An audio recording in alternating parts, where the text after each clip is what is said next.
End of an era, boys. She's coming out.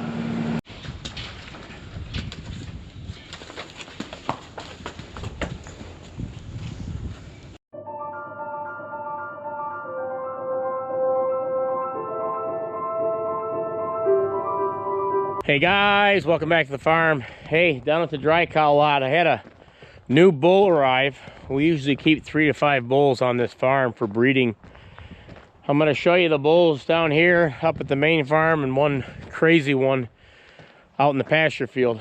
And then my nephew and I, Jack, we're going to rip out the belt feeder. I'm going to do some belt feeder extraction today. We're doing a direct dump for feeding, so no more belt feeders. Used to be a belt feeder conveyors down here. And we used a silo, and then Mark would just dump it in once it piled up. And I finally got him to quit using that old thing. It's pretty pitted. You can actually see through that. When I would crank that loader up, I could look and see holes through the block. So they finally agreed. We put up one big ag bag to supply these dry cows and heifers. So this bull is a Holstein down here. He's getting up about breeding age, definitely for Holsteins, but he's nice bronze, red and white Holstein. Got a dry cow here getting ready to pop. Check her out. She's in full force. I remember drying her up about a month and a half ago. Yeah, here's this bull. I did a little walk around on him. He was running around, bouncing around out in the pasture field, but nice, calm little bull. You know, he's around these big cows, so he's not getting too fired up. You know, you're a young bull around the land of the giants. You'll get put in your place pretty quick. But this is a dry cow lot. There's your bull. Once I get him up there, I'll run him through the hoof trimmer. We'll probably put a ring in his nose. That's usually about the protocol. But down here, these dry cows and heifers, they get corn silage in the bunks and hay in the bale feeders.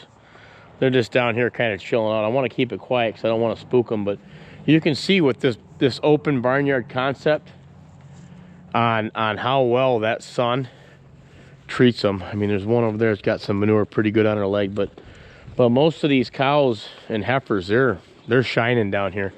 So that's your first bull. Just got him last week, and we'll head up to the main farm and I'll show you 3 more boys I got on the farm.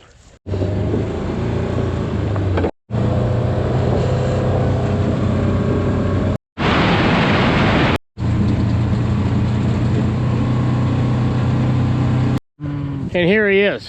This is my big crossbred bull I've had now for quite a while. He turned mean, very mean. You look at the size of him. He's built, solid muscle. Got about 25 heifers out here. I had him breed. There's Patch McGee. Breed all summer long.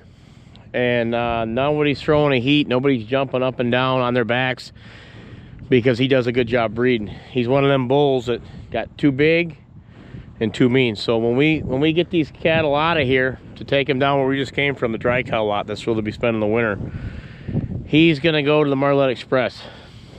He's just a big, bad, mean crossbred. He's Holstein, but he's crossbred. He's come from the UP of Michigan, which is 8-10 hours away. I ended up meeting a guy and got him brought down to Cass City for like $100. And then we had to go get him from there. So it worked out. But yeah, he come from northern part of Michigan, Upper Peninsula, just when he was just a young guy. And now he's done his job, but it's time for him to move on. So this is the second one I want to show you. This is, if you're lucky, they'll get to this point, you know, not mean necessarily, but they'll get too big because they can get hurt. They're running out there. They got the testosterone flowing, and they're constantly trying to breed. I mean, they're you know, like I said, they're an animal. They're nuts when they get rolling. So a lot of them can get hurt, but this guy stayed healthy, stayed strong, and he'll go to market here shortly. But don't ever trust that guy. We're gonna get him out of here, and probably in a couple weeks we'll be moving these out before the weather turns too crazy. I mean, they've got the pasture eaten down. Give them a dry bale of hay every day, and I dump them some corn silage along that fence. But yeah, he's an ornery sucker. Nice solid bull. I put him at about 2,200 pounds. Leave a comment below what you think he weighs, but I'm putting, my last bull was 1850, but he was a tall, bony, purebred Holstein. This guy's, he's solid as a rock, you can just tell. He's a bull.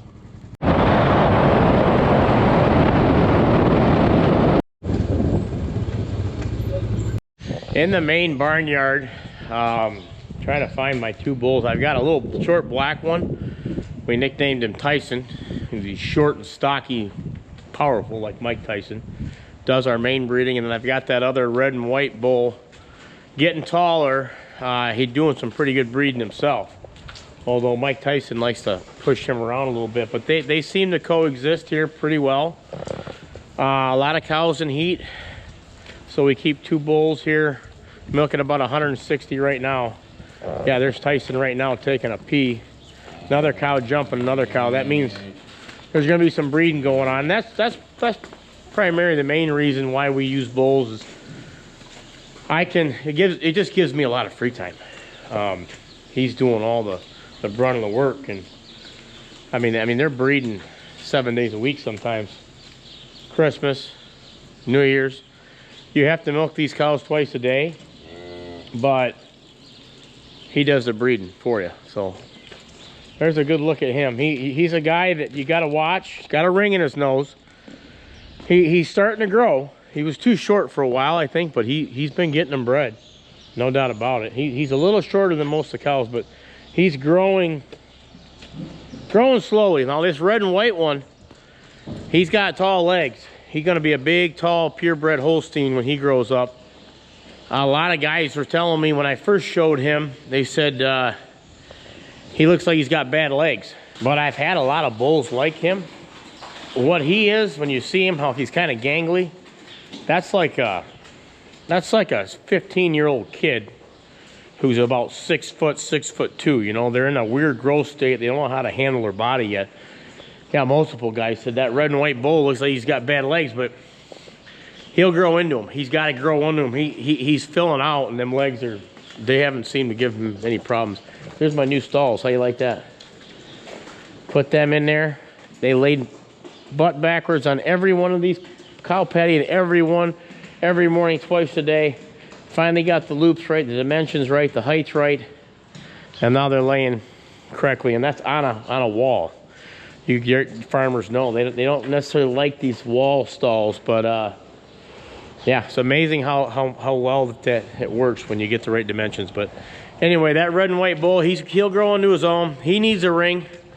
Probably next hoof trimmer, I'm going to get one probably before Christmas. I'm going to try a hoof trimmer date.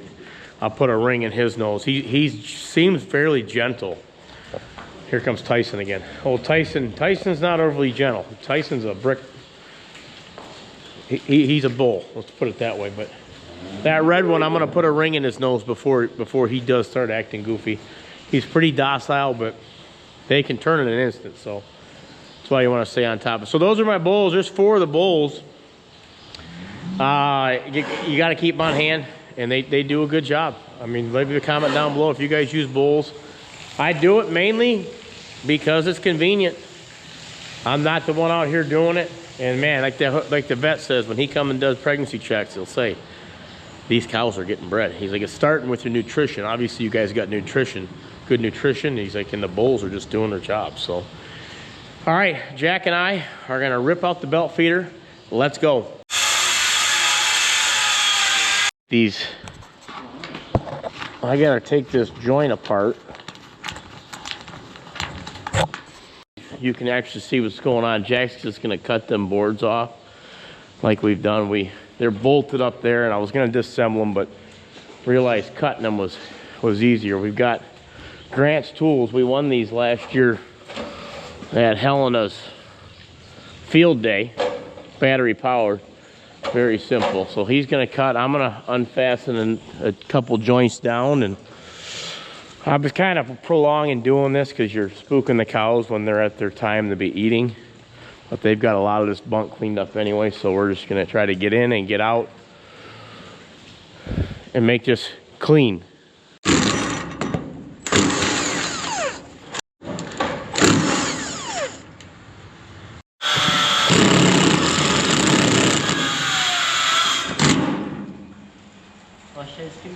Nice shot. Just going to grab a grinder. I had one spin. Most of them are coming out. Like that one.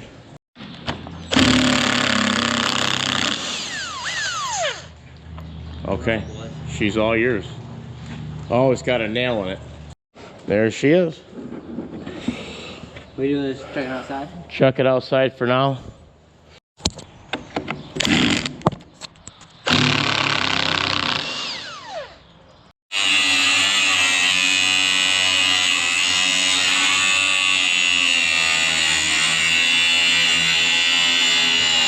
Battery's getting weak.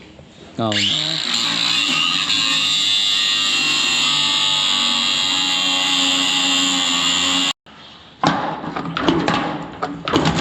Okay, she's loose. Go up. There she goes. We'll do a two-man carry. That thing's awkward. Walking around. Hey guys. Nice and easy.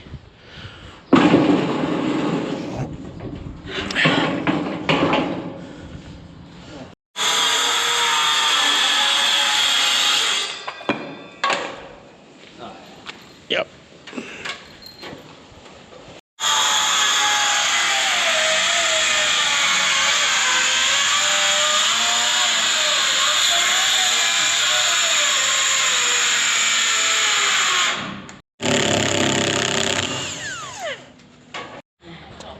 There it went. Nice. Okay, well, we're getting there. Cows are hanging in there. Well, this, yep. Oh, hello. All right, that's a good section there, but we'll put it in a scrap trailer. If someone needs it, you can come get it.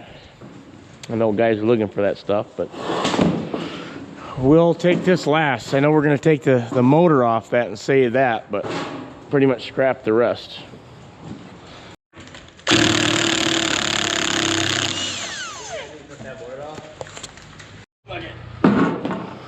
Another one down. Wow.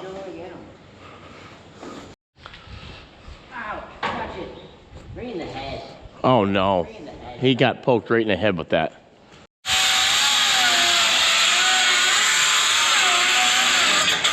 Nice cut. Oh yeah, that's dangerous right there. Last hanger coming out. Double. Okay. Oh, we got this end piece. We'll be out of your hair shortly.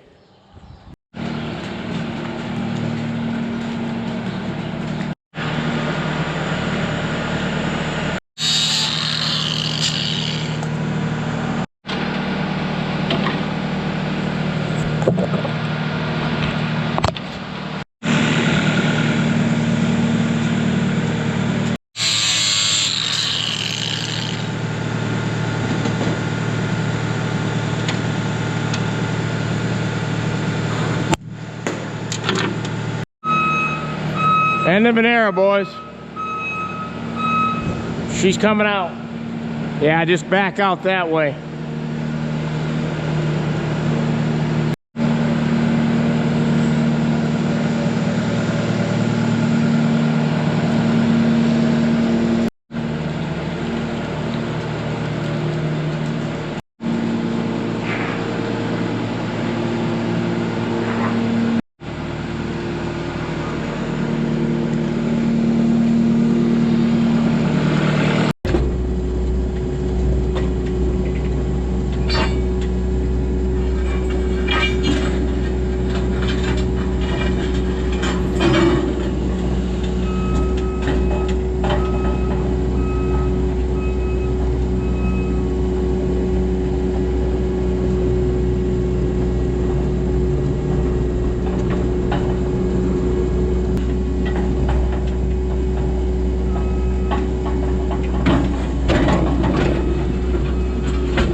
Well, guys, still a lot going on. We probably got 130 acres of corn out in the field left to take off. But we had some issues with the truck where we seen the tires were getting about shot. And then the other truck had a wheel seal out. And the U-joints weren't out of the drive shaft, but they were starting to clunk. So I had the super trucker back in action. He's good at working on that stuff. So we took a day, skipped combining, changed some tires on that Peterbilt, and work on the Ford, that L9000.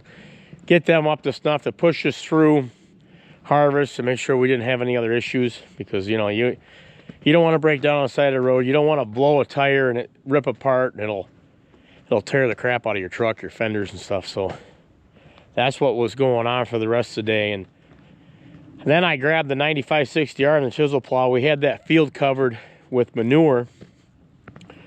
Grab Grant, grab Summer.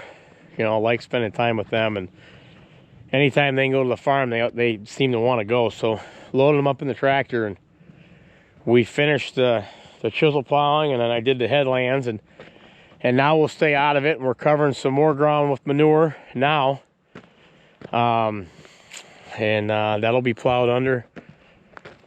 It'll still be plowed under this year as long as it stays dry, and it's been dry. Been you know, we had a spot where we got 3 inches of rain, but then ever since then it just dried right back out. So thankful for a good dry fall, thankful for a lot of things. Thanksgiving coming up. I think I'm gonna do a thankful video, something I'm thankful for, a whole bunch of things. But on that note, guys, we're gonna end the video. I hope you like seeing the bulls and tearing that belt feeder out. End of an era. No more belt feeders, no more conveyors, straight loaders and bags. But you know, just safe, stay safer. You know, that's my main thing. Maybe I'll try to tackle them bulls in the near future, but I'm gonna have to get someone that knows how to breed. With these small farms disappearing, there's not as many techs out. They just like going to the big farms. So that's the challenge I've had. But on that note, take care, guys. Thanks for stopping. Really appreciate it. See you next video. God bless.